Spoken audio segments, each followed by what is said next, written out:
Donc je pense que nous allons maintenant pouvoir ouvrir largement les questions. Et si vous voulez bien, par élégance, nous allons demander à nos deux intervenants conférenciers, peut-être s'ils ont eux-mêmes des questions à poser à Madame Gross. J'en ai une. Je peux ouvrir le bal si vous voulez. Bon, ça va bien sûr venir.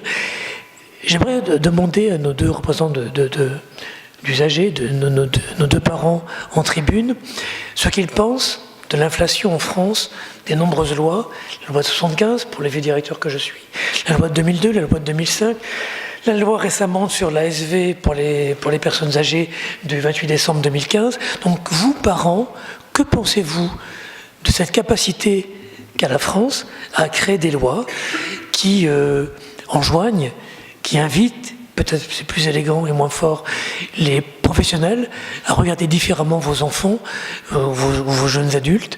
Et pensez-vous que cette inflation de lois change aujourd'hui la réalité des prises en charge ?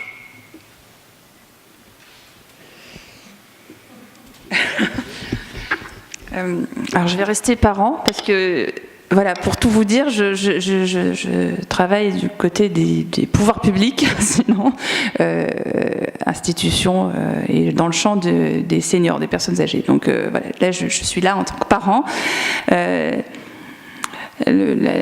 Vous l'avez dit tout à l'heure, l'OMS depuis c'était 80. Voilà, incite à la participation. Donc ça fait un moment maintenant qu'on parle de participation. Maintenant, les textes obligent à. Et forcément, je pense, a un rôle vraiment important pour faire bouger les lignes. Et puisqu'ils obligent, eh bien, on met un cadre dans une intervention. Je pense que c'est important, moi, d'avoir un cadre dans l'intervention, dans la participation des usagers. Après, la croissance exponentielle, déréglementation, voilà, je pense qu'il y en a trop. Je pense qu'il y en a trop. Mais sur le sujet des parents et de la participation des parents. Alors, je ne suis pas persuadée que moi, dans le secteur qui me concerne, c'est une influence majeure. Je crois que les associations agissent en dehors des cadres purement réglementaires, parce que elles s'emparent des sujets sans même le cadre réglementaire. Mais sinon, je pense que c'est aujourd'hui, ça oblige. Voilà, et je pense que c'est bien. Moi, je dirais que les lois 2002 et 2005 ont été une véritable révolution dans le milieu médico-social. Il est clair que ça a fait bouger les lignes d'une manière... Alors, est-ce que c'est parce qu'on est un pays de Gaulois qui, de toute façon, n'agiront pas si on n'est pas contraint ? C'est possible, c'est possible. Quoi qu'il en soit, l'ambition de ces lois... elle est énorme. On n'a pas défini ce que devaient contenir les moyens, ce que devaient être les moyens pour aboutir au résultat. Et le résultat, c'était que la personne était au centre du dispositif. Et ça a vraiment complètement inversé le paradigme. Alors, on n'est pas arrivé, on est loin d'être arrivé. Mais travailler, collaborer avec les familles, ça fait partie du projet. On en est encore loin, mais on est poussé à le faire, et on le fait. Mais c'est difficile. Je me rends compte, a posteriori, que j'ai peut-être été ressenti comme un emmerdeur, un parent emmerdeur. La difficulté de relation entre parents et professionnels, elle est difficile d'un côté comme de l'autre.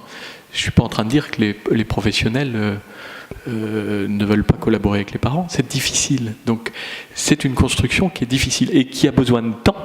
Alors là, je sors du sujet, qui a besoin de temps. Et là, comme on est à la course du temps, pas ce soir, peut-être un peu quand même, mais à l'hôpital, dans les maisons de retraite, on en entend énormément parler.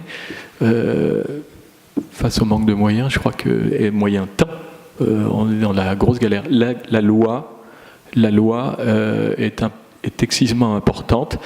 Et regardez, il y a, sur le parcours de soins, il y a des recommandations qui sont sorties. Ben, pour l'instant, ça ne sert qu'aux militants. Elles ont été bien construites et tout, mais c'est pas des injonctions, c'est pas des obligations, donc ça ne sert qu'aux militants. Or, dans le parcours dans ces recommandations, il y a des choses qui sont éminemment importantes, incontournables. Ben, elles sont éventuellement contournées sans problème. Une question de la salle ? Je voudrais bien vouloir vous présenter pour introduire votre question, pour qu'on puisse situer l'esprit de votre intervention. Bonsoir, donc moi je suis maman de trois garçons, je suis assez émue, quoi, je trouve ça super intéressant. 3 garçons qui ont une maladie rare des globules rouges, donc maladie chronique. L'aîné a 12 ans, donc ça fait 12 ans que je baigne là-dedans. Et je voulais juste dire des petites choses qui me... parce que moi j'étais présidente d'association, mais on est des associations très pauvres et avec très peu de monde et très peu d'associations et beaucoup de maladies qui ne sont pas représentées par des associations. Donc voilà, je tiens à avoir un petit mot aussi pour tous ces parents qui ne peuvent pas agir derrière des associations. Déjà parce que être parent d'enfants malades, c'est pas... En fait, voilà, il y a un truc d'égalité, c'est-à-dire on place là les associations de parents et les professionnels de santé sur le même plan. Mais pour moi, c'est comme les questions d'égalité et d'équité à la base. Et ce que je dis souvent quand je me retrouve face à des spécialistes, c'est que nous, on n'a pas choisi d'être là. C'est pas un métier, on n'a pas fait des études pour ça. On gagne pas d'argent avec ça. Et on n'a pas de carrière derrière. On est là parce qu'on n'a pas eu le choix, nos enfants sont malades. Et ça place déjà dans une position qui est très différente et dont souvent les professionnels qu'on rencontre dans dans plein de colloques, dans machin, oublient souvent ça. C'est-à-dire c'est très bien, on nous estime, on nous fait parler, mais on oublie que on n'avait pas envie d'être là à la base. Et ça, pour moi, c'est quelque chose qui est très important, parce que à partir de ça, si ça c'est déjà pris en compte, ça veut dire qu'il faut plus d'équité. C'est-à-dire que les professionnels de santé doivent effectivement faire plus d'efforts pour parler et pour écouter les patients, puisque notre savoir et notre expérience s'est développée parce qu'on n'avait pas le choix. C'est-à-dire qu'à un moment, il faut agir. Et dans le domaine des maladies rares, si les parents n'agissent pas, il n'y a pas grand monde qui agit derrière, même s'il y a des gens de très bonne volonté et des professionnels qui font beaucoup de choses pour. Mais donc voilà. Et donc j'étais assez touchée par les capteurs. Et je voudrais dire aussi autre chose, c'est que là on parle souvent, donc quand on rencontre des médecins, et en fait il y a le quotidien, et quand on est... Dans le cadre de certaines maladies, comme des maladies chroniques, où quand on est à l'hôpital, etc., il y a 80% du temps où, je ne sais pas le rapport, mais où on est en dehors de ça, en dehors des clous, en dehors de tout le monde, et on se retrouve face à la vie quotidienne, c'est-à-dire à l'école. Donc il y a l'inclusion, il y a la loi de 2005, il y a tout ça, mais concrètement, quand il faut aller à l'école défendre des choses, moi, là, c'est par exemple partir en classe découverte pour un enfant, c'est un combat qui est très solitaire. Et qui n'est souvent pas prise en compte. Et quand on va après voir les médecins, on a encore ce combat à faire pour qu'il y ait le côté maladie qui soit pris en compte, mais on est fatigué, épuisé par tout ce qui est à côté. Et ça, souvent, c'est pas pris en compte. Donc voilà, il y a tout l'aspect quotidien qui est souvent oublié dans toutes les choses qui vont être proposées, qui vont être défendues aussi. Voilà, quoi. Il y a peu comment dire, pour que l'inclusion, par exemple, puisse être mise, je veux dire, toute la mise en œuvre, elle est laissée aux parents et aux associations, et elle est très peu prise en compte par les autres. C'est-à-dire qu'on nous laisse avec des lois, des choses et tout, mais pour la mise en œuvre, on est souvent seul. Voilà. Que les associations, elles sont aussi là pour accompagner les familles dans le quotidien. Et je prends l'exemple que je connais bien du cancer de l'enfant. Des associations se sont battues pendant plusieurs années et ont permis la mise en place d'allocations spécifiques, d'accompagnement des maisons des parents. Et donc ce mouvement collectif a servi aussi et fort heureusement à des enfants atteints de cancer et aussi à des enfants atteints d'autres pathologies, parce que vous avez raison, certaines pathologies rares ont plus de difficultés à être portées ensuite par des associations, par des familles. Donc le quotidien, c'est aussi le quotidien des associations, parce que c'est votre quotidien. Voilà, c'est...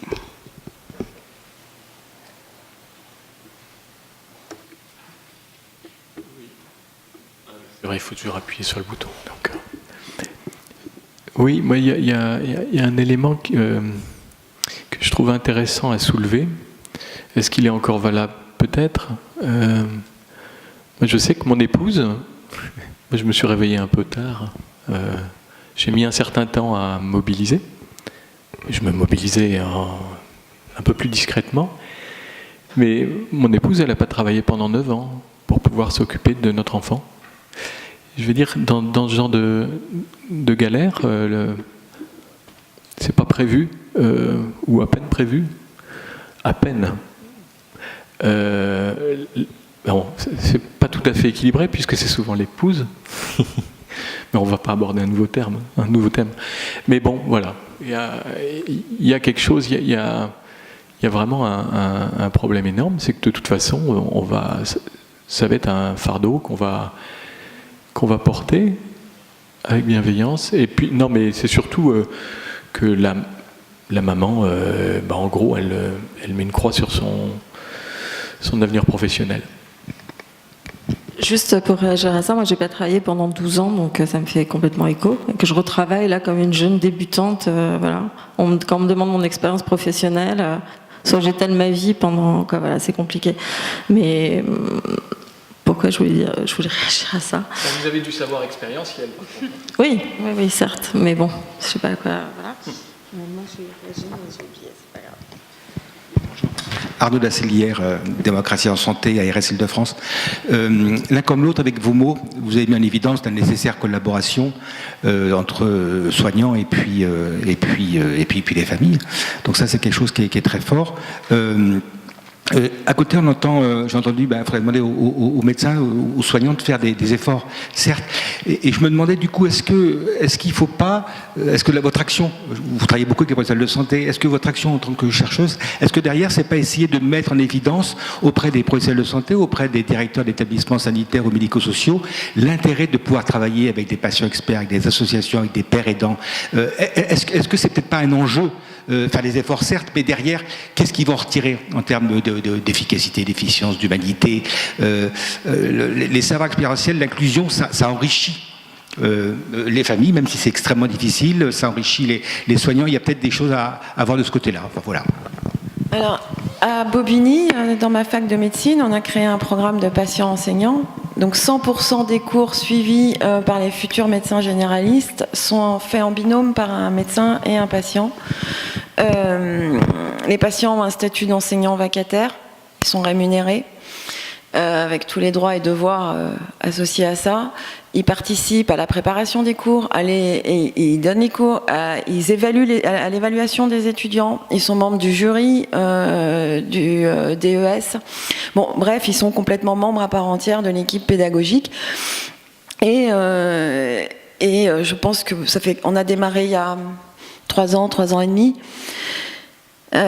directement par 100% des cours dans toutes les promos. Je pense qu'au début, ça a été un petit peu l'acceptabilité était un peu compliquée, mais qu'au fil du temps, ils ont compris et les enseignants et les étudiants ce qu'ils avaient à en retirer.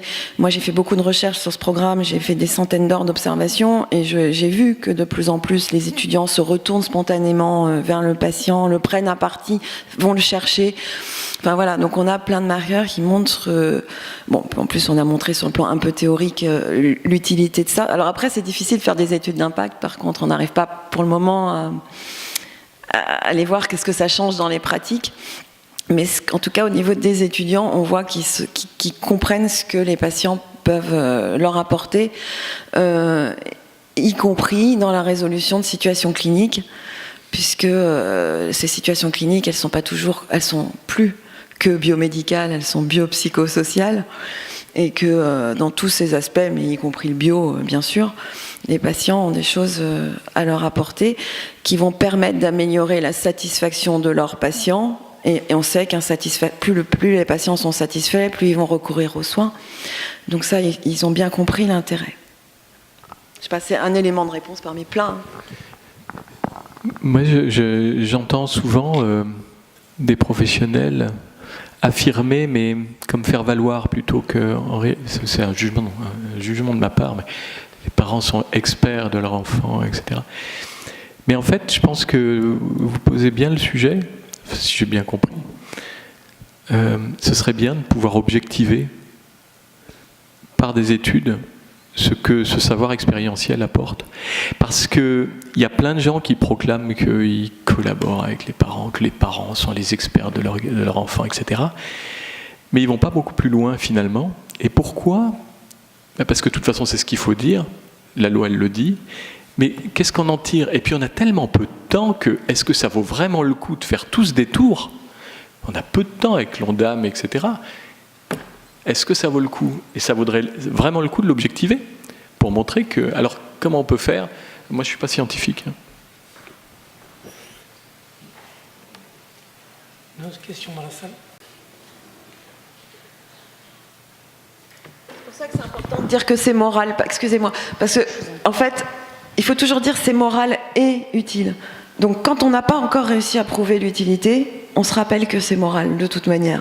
Vous n'avez pas besoin de prouver à chaque fois l'utilité. Évidemment, plus on prouvera, mieux ça sera. Hein. Je ne suis pas en train de me défausser du tout. Et bien sûr qu'il faut des études d'impact, je disais. Mais voilà. Tout le monde ne suit pas la mais tant qu'on n'a pas... mais tant qu'on n'a pas, il faut quand même se rappeler que c'est bienveillant, bien traitant, et qu'il y a toutes sortes de bonnes raisons de faire avec les personnes. Voilà. Mais au fil du temps, bien sûr, l'objectif, c'est d'arriver à montrer... voilà. Oui. Moi, je suis étudiante en DU éthique à l'Espace Éthique Île-de-France et par ailleurs, je suis parent de 3 enfants adultes, dont un enfant handicapé, très dépendant.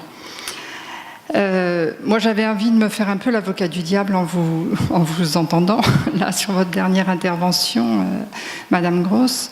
Je me dis, est-ce qu'il n'y a pas un risque d'instrumentalisation quand même des patients dans votre expérience et dans le coup, je relie, du verbe relier, cette question à mon expérience et je vous rejoins, Madame. Je suis désolée, je crois que vous n'avez pas dit votre nom d'ailleurs. Voilà, mais je crois qu'on s'est comprises. Effectivement, lorsqu'on est parent d'un enfant malade ou d'un enfant handicapé, moi j'ai dû par exemple militer au sein d'une association pour créer des établissements. Alors pas tellement pour que mon fils soit accueilli, parce qu'il n'a pas été accueilli, j'ai dû m'arrêter de travailler pour le garder à la maison. Mais en tout cas pour que d'autres puissent être accueillis. Donc, parce que dans ce pays, c'était pas possible d'accueillir des enfants tels que Sylvain. Voilà. Donc là aussi, les associations, on est instrumentalisés. Voilà. Je pense également que je rejoins aussi les discours sur la résilience, peut-être la transcendance, effectivement.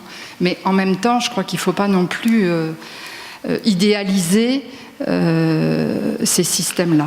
Voilà, je ne sais pas, je pose le débat. Je crois que c'est un... Non, mais c'est quoi la solution ? Voilà, je suis d'accord avec vous, je l'entends ça, bien sûr, vous avez raison. Mais c'est quoi la solution ? Personne fait ? Alors, moi, je ne peux pas répondre à ce niveau systémique, politique, parce que, voilà, je suis beaucoup trop... mes expériences sont beaucoup plus petites que ça. Vous voyez, le programme de patients enseignants, par exemple, on a confié, on avait en tête cette notion d'instrumentalisation. On ne voulait pas, voilà, donc on a confié le recrutement, les compétences, l'identification des compétences requises à un groupe de patients. On s'est dit, c'est pas aux chercheurs, c'est pas aux médecins d'avoir en tête un profil de bon patient qui sera enseignant ici. C'est aux patients de s'autodéterminer. Voilà. Sur toutes les recherches-actions que je mène, il y a toujours ce souci-là, mais on n'est pas à ce niveau systémique où vous n'avez pas tort. Mais je ne vois pas encore l'alternative. Vous vouliez réagir, madame ? Excusez-moi.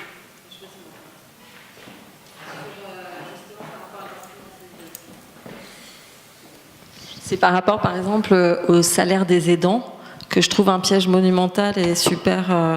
voilà, et ça apparaît comme une avancée pour aider tous ceux qui sont auprès des malades. Et c'est terrible parce que quoi. Après, voilà, je parle en mon nom et je peux pas, mais j'imagine que pour d'autres c'est la même chose, c'est-à-dire que devoir être rémunéré pour s'occuper des personnes qu'on aime et rester piégé dans cet isolement, c'est une horreur. Et ça, par exemple, c'est avec derrière beaucoup de bienveillance, beaucoup de mots très jolis et très ornementés, mais qui derrière vont isoler davantage des familles. Et donc ça, par exemple, c'est des choses qui sont en ce moment traitées et qui sont, à mon avis, voilà, à prendre aussi en compte. Et en fait, c'est le désengagement. Voilà, je rejoins là-dessus, c'est-à-dire que les associations font beaucoup de choses et c'est vrai que beaucoup de choses ne seraient pas faites. Et voilà, mais il y a aussi des fois peut-être une facilité pour certaines autorités publiques de se défausser sur ces associations. Et donc voilà, et le salaire des aidants est pour moi un des symptômes de cette soi-disant bienveillance qui en fait n'aide pas beaucoup les familles. Monsieur Lacour. Instrumentalisation, moi je l'interprète d'une certaine manière, c'est-à-dire qu'on fait à la place des autres, qu'on fait à la place de ceux qui devraient faire. Mais on a eu un glissement dernièrement. C'est plus les parents qui créent les établissements, c'est les ARS. C'est les ARS et qu'est-ce qui se passe? C'est moins bien défini, d'après moi, parce que livrer les projets à la construction par des gens qui ne sont pas directement concernés, ça pêche en pertinence. Et donc du coup, là maintenant, on est dans l'énarchie. Donc c'est peut-être... Oui, mais en fait, quand on a un enfant handicapé, on en prend pour la vie, hein, et pas que dans l'accompagnement. Si on a la carrure, aussi dans la carrure, l'inspiration, le désir, la volonté, la recherche de valorisation par, etc. Et on va travailler pour la collectivité au détriment du parcours classique des autres. Ouais. Mais j'aimerais pas qu'on soit complètement remplacé par des robots technocratiques.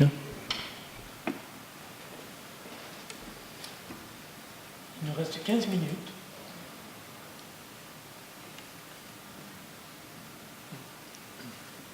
Vous voulez répondre, monsieur? Qu'est-ce que vous venez de dire? Non, du coup, ce qui m'amuserait, du coup, c'est retourner la question et vous dire, eh bien, monsieur, je veux dire, est-ce qu'aujourd'hui vous savez comment fonctionne une ARS et ses représentants d'usagers, ces acteurs qui nous aident à travailler? Et voilà, la réponse en disant, c'est de dire, il y a quand même aujourd'hui, depuis la loi. La dernière loi, la modernisation, il y a eu la mise en place d'instances représentatives, donc que ce soit au niveau de la CRSA, qui aide l'agence à travailler sur sa politique et qui travaille aussi avec des commissions spécialisées, notamment une commission spécialisée médico-sociale, qui peut solliciter la direction de l'autonomie, hein, donc celle qui décide, comme vous disiez, pas toute seule en général, mais qui décide des choix, des financements, de l'attribution de financement, qui peut travailler sur le sujet. Mais c'est vrai, elle peut aussi ne pas interpeller, ne pas oser interpeller. C'est un processus qui prend énormément de temps. Moi, depuis 2010, je suis à l'agence et on a eu, je pense, une démocratie peut-être un petit peu alibi au début.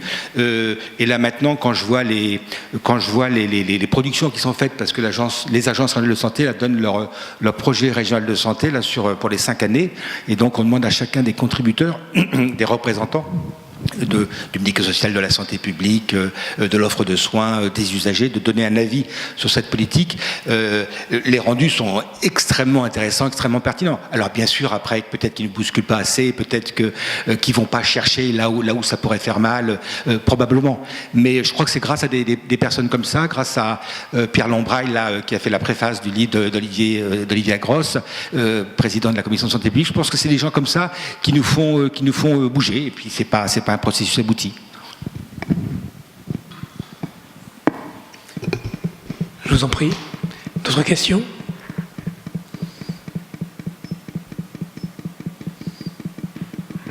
Question ou témoignage?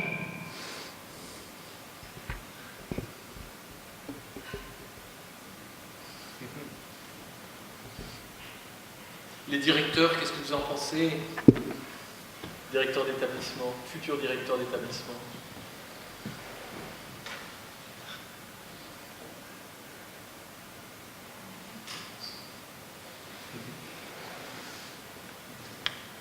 Alors, moi je vais répondre, parce que je suis non pas un futur, mais un vieux directeur d'établissement. Je dirige actuellement une structure pour enfants porteurs de TSA et troubles du spectre autistique. Et donc, bon, nous travaillons éminemment, c'est un service ouvert, ambulatoire, avec les familles, puis pour leurs enfants, pour les usagers. Créé de 3-12 ans, donc des tout petits. On n'a pas attendu la loi les différentes lois organiques, les registres de bonne pratique, la HS ou la NESM, pour travailler ensemble. C'est bien que ça existe, c'est bien qu'on nous le rappelle, mais pour autant, ça a du sens de travailler avec les familles dès lors que l'enfant de 3 ans qui sort d'une évaluation diagnostique initiale comme étant porteur d'autisme, et encore il y a différents types d'autisme, travailler sur les familles n'aurait aucun sens. Aucun sens. Donc évidemment, le témoignage des parents, le vécu des parents, l'expertise des parents, que l'enfant ait 3 ou 20 ans, nous semble indispensable. Et je n'imagine pas, et j'ai dirigé des structures pour adolescents et pour adultes dans ma carrière, on a toujours, et indépendamment des lois, impliqué les représentants des usagers, comme on dit, très élégamment, parce que ça a du sens. Et que les parents sont des parents qui ont appris à décrypter les symptomatologies.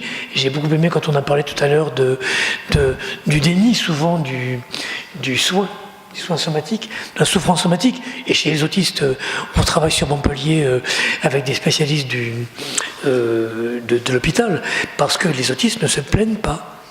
Ils ont mal en silence. Mais ça s'exprime par une symptomatologie extrêmement sévère.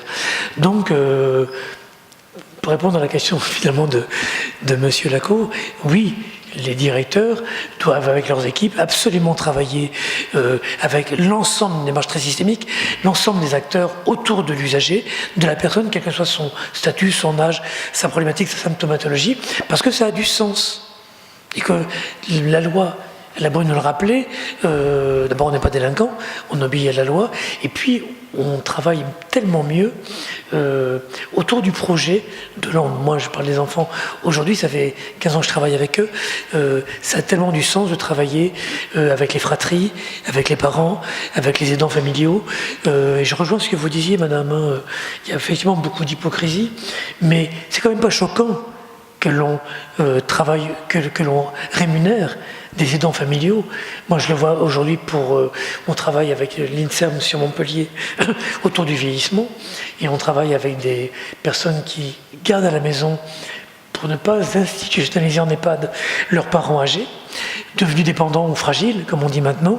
Eh bien, oui, ça peut mériter un salaire. Ça ne me choque pas. De 6 € l'heure. Un autre débat. Bien, j'avais compris, bien évidemment. Donc voilà, enfin moi j'étais très touché par le témoignage des parents, qui sont également des professionnels. Souvent ça agace les familles quand on leur dit vous êtes les parents, nous sommes les professionnels, parce qu'ils sont également professionnels de leurs enfants, et puis professionnels également dans le sens commun du terme, bien évidemment. Donc très touché par vos témoignages, parce que vous parlez vrai, que nous parfois on jargonne. Céline. Je me permets, je vais poser une question. Alors, c'est une question, je ne sais pas si c'est vraiment une question ou une réflexion. Ce que je me dis, c'est que quand on parle des associations de parents, quelle est la place à un moment vraiment pour l'enfant ? C'est-à-dire à quel moment l'enfant devient vraiment l'interlocuteur direct des professionnels, mais aussi de ses parents, c'est-à-dire à quel moment il peut aussi témoigner d'une manière ou d'une autre, comme il le peut, en fonction de ses capacités. Je parle vraiment de manière très générale, je ne parle pas d'une catégorie particulière ou du handicap ou de la maladie, mais de manière vraiment très générale. à quel moment il peut peut-être même s'opposer à ses parents, à ce qui est proposé, à quel moment on peut considérer qu'il devient un interlocuteur à part entière. Alors, c'est parce qu'on se pose aussi la question dans le grand âge et de la dépendance, à quel moment la personne très dépendante avançant en âge reste encore actrice de sa vie et est encore un interlocuteur, alors qu'en fait beaucoup de professionnels ou même de son entourage familial finit par prendre un peu les décisions, ou en tout cas interprète des manifestations de quelque chose qu'elle a à dire. Voilà, donc alors je ne sais pas si c'est vraiment une question, ou en tout cas c'est une réflexion que j'ai, c'est à quel moment, quand les personnes qui sont directement concernées par les dispositifs mis en place, dispositifs de soins, dispositifs de réflexion, à quel moment sont-ils des interlocuteurs alors qu'en fait tout se construit autour de leurs représentants? Concernant les enfants atteints de cancer, par exemple, à tout moment, l'enfant est l'interlocuteur du soignant. Je mets à part les enfants en très bas âge, qui sont la majorité des enfants atteints de cancer. Mais dès lors qu'un enfant s'exprime, il est l'interlocuteur premier du soignant. Et croyez-moi, il le dit, il l'exprime. Et un enfant malade, madame, vous devez pouvoir confirmer, gagne en maturité très très vite, puissance 10. Et donc il exprime, il veut savoir, il comprend vite et il a besoin de savoir. Donc le médecin n'a pas le choix. Alors, quand là je m'exprime en tant qu'association, nous soutenons la recherche, donc c'est un peu différent. On n'est pas au quotidien auprès des enfants et des familles. Toutefois, c'est vrai, même là, nous devrions peut-être davantage entendre les enfants, entendre les jeunes. Mais en tout cas, au quotidien, à l'hôpital, l'enfant, il s'exprime. Et même si on ne lui demande pas son avis, il l'exprime et on est obligé de l'entendre. Et je crois que de plus en plus, il est entendu.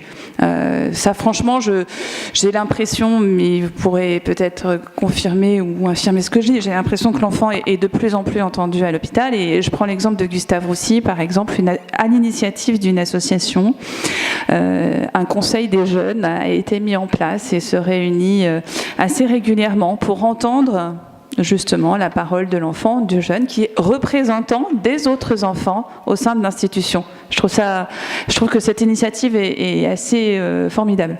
Donc elle est assez innovante d'ailleurs. Mais voilà, donc l'enfant s'exprime. Et puis, en tout cas, c'est pas les familles qui l'empêchent de le faire, parce qu'en fait, historiquement, les médecins ont du mal à faire de la place aux familles. C'est plutôt dans ce sens-là. Hein. On les a tenus à l'écart. Dans l'autisme, vous connaissez mieux ça quiconque. Enfin voilà, donc c'est nouveau qu'il y ait les familles. Comme c'est nouveau que le patient soit lui-même plus au centre, mais ça n'a rien à voir, ces deux phénomènes qui se rejoignent au même moment, mais c'est pas parce que jusque-là sa voix était captée par la famille elle n'était pas là.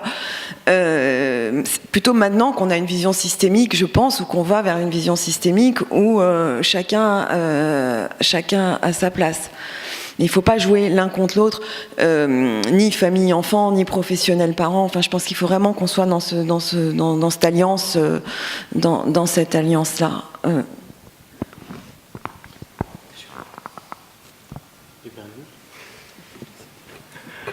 Nous, c'est complètement différent. Non, c'est pas vrai, c'est pas complètement différent.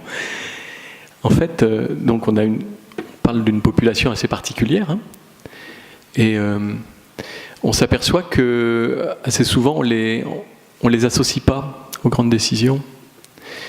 J'ai assisté à une rencontre avec une équipe qui voulait lui faire prendre la pilule. Elle n'était pas là.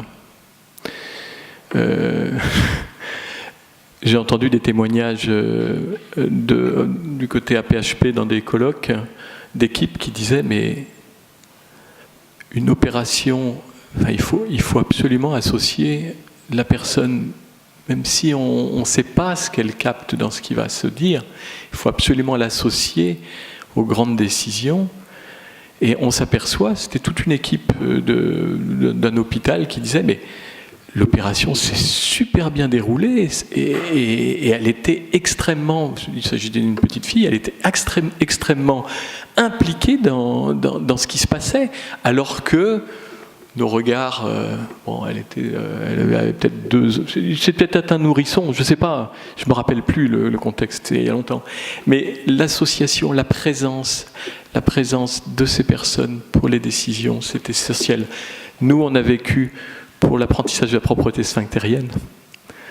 Ça faisait très longtemps qu'on cherchait à ce qu'une équipe de professionnels se coordonne avec nous pour repérer les moments opportuns ou la poser sur le trône. D'accord ? Ok, vous suivez un peu le truc. Donc il s'agissait de remplir une feuille, quand est-ce que ça s'est passé, et puis ensuite on vise les moments les plus opportuns. On avait une grosse galère de 4 ans, et puis finalement on a eu une ouverture, une fenêtre. L'équipe était d'accord pour collaborer avec les parents. On rentre, on discute, ma fille était présente, à moitié allongée. On sort de la salle, elle tire un professionnel vers les toilettes. Ah merde. On ne sait pas où en sont les gens. Donc il faut, par défaut, le mot n'est pas bien choisi, il faut absolument les associer systématiquement au choix. Voilà. On voit que les hôpitaux s'intéressent à la question de la transition de l'enfant vers l'adolescent. Tous ces programmes, ces réflexions, donc quid de la posture, de l'adaptation des parents au fait que leur enfant grandit et doit agir différemment. Ça, c'est une question qui m'intéresse. Moi, j'ai entendu des vouvoiements que je trouvais complètement déplacés pour mon enfant. Enfin, en fait, il faut simplement s'adapter, voilà, c'est ça. Mais comment s'adapter ? C'est comme une personne. Comment s'adapter au handicap ? Les personnes qui ne connaissent pas le handicap, comment elles s'adaptent au handicap ? En fait, il faut le plus simplement possible, pas faire de complexe, dire que vous n'y comprenez pas. Bon, je suis hors sujet presque, mais en gros, il faut simplement s'adapter au mode de fonctionnement de la famille, c'est tout. Donc le vouvoiement, on a des vouvoiements, ça nous crispe, parce que voilà. Alors les professionnels nous disent, mais enfin votre fille elle est adulte. Ouais. Oui, et ça se passe comme ça, et c'est comme ça qu'on le sent le mieux, et c'est comme ça qu'elle est bien. Alors peut-être qu'il va falloir changer un jour, je ne sais pas. Mais ça doit se passer dans la discussion, ceci dit. C'est ça la base de la base, la discussion. Tout ce qui chiffonne l'un ou l'autre, il faut le discuter.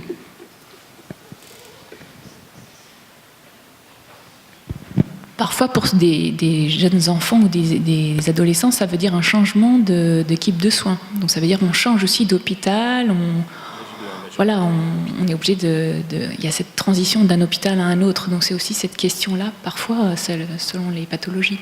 C'est quelque chose qui remonte régulièrement. Quand un enfant est atteint de cancer, il est suivi pendant de très longues années. Si malheureusement il récidive, il peut être amené à être jeune adulte. Et ça, c'est très difficile parce qu'on passe d'un univers à un autre, un univers de la pédiatrie très, entre guillemets, protégé. C'est-à-dire où c'est devenu... c'est la seconde famille. Le service est devenu la seconde famille, à un univers différent.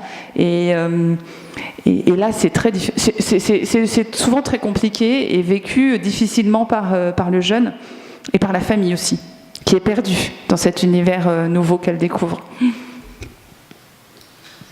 Si je puis me permettre, votre sujet, il soulève la transition, le sujet de la transition, mais le sujet du monde adulte aussi. Il n'y a pas grand-chose pour les adultes. Pour les adultes en grande dépendance, on rame. Il n'y a pas d'interlocuteur. Moi, j'ai été appelé plusieurs fois pour des personnes qui criaient, hurlaient. En fait, il n'y a pas de service adulte qui s'occupe correctement sauf s'ils sont spécialisés. C'est ça le problème. Et donc... ben, comment on fait? Ben, moi, j'ai appelé le médecin qui s'occupait de l'enfant, du temps de l'enfant, qui lui a prescrit des antidouleurs adaptés, etc. Mais c'est la seule solution que j'ai trouvée, bizarre. Donc il y a le monde de l'adulte, là, il n'est pas équipé pour accueillir les personnes en grande fragilité. Enfin, c'est mon avis. C'est juste que dans la filière, par exemple, maladies rares, il y a beaucoup les médecins se sont emparés de cette question de la transition enfant-adulte. Après, les parents sont pas encore complètement associés à ça. C'est-à-dire que pour l'instant, mais bon, la lumière est mise sur l'enfant et comment il passe effectivement d'un service à un autre et comment il grandit en devenant l'interlocuteur et en passant plus par les parents. Pour les parents, par contre, pour l'instant, il n'y a pas cet accompagnement-là et je pense que moi j'en suis presque, mais pas encore là, mais je pense que c'est effectivement, il peut y avoir de gros dégâts derrière puisqu'on est habitué à porter l'enfant pendant, voilà. Mais je pense que ça, c'est peut-être quelque chose qui justement peut être porté par les associations pour dire attention, les parents ont aussi besoin de cette transition-là et comment on les accompagne et je pense que voilà, c'est pas encore fait. Et juste pour préciser, effectivement, moi, en 12 ans, j'ai vraiment vu un changement du côté des soignants, c'est-à-dire que dans l'accompagnement aux enfants et aussi dans la façon dont ils traitent les parents, c'est-à-dire que moi, plusieurs fois, parce que c'est une maladie rare aussi, on va me demander maintenant ce que j'en pense, on va me demander à moi des choses, et donc les enfants sont beaucoup plus pris en compte. Donc je pense qu'il y a quand même beaucoup de progrès. Par exemple, même dans les formations d'infirmières, c'est pris en compte, ce qui n'était peut-être pas le cas. On voit vraiment la différence entre la vieille. Après, il y a le côté humain. Il y a des vieilles infirmières super et voilà qui vont prendre en compte. Mais il y a quand même, on sent que dans la formation initiale, il y a des choses qui apparaissent maintenant qui n'apparaissaient pas il y a une dizaine d'années. Et où voilà, moi je sais que mon premier a essuyé les plâtres de beaucoup de choses où voilà, il n'était pas associé, nous non plus, il a souffert et tout ça, alors que maintenant il y a vraiment une prise en compte et de la douleur et de plein de choses. Et donc je pense que ça c'est un vrai voilà. Et pour revenir à ce que j'avais dit tout à l'heure et sur l'alliance entre soignants et quand j'ai parlé d'équité, de prendre en compte le fait qu'on n'avait pas choisi voilà ce qui nous arrivait, etc. Je pense que c'est le préalable pour justement après pouvoir travailler de façon super avec les médecins. C'est-à-dire que pour moi si un médecin prend en compte ça, ok, on peut travailler ensemble parce que il a conscience. Moi j'ai conscience de choses. Il faut qu'il ait aussi les consciences. Il faut que ça soit un échange. Et on n'a pas toujours nous les mots et tout ça pour participer de façon équitable à cet échange. Donc c'est en ça que je disais qu'il faut un effort supplémentaire des personnels, voilà, parce que on n'est pas égaux là-dessus, quoi. Merci. Nous devons conclure. Je vous invite à remercier chaleureusement nos 3 conférenciers.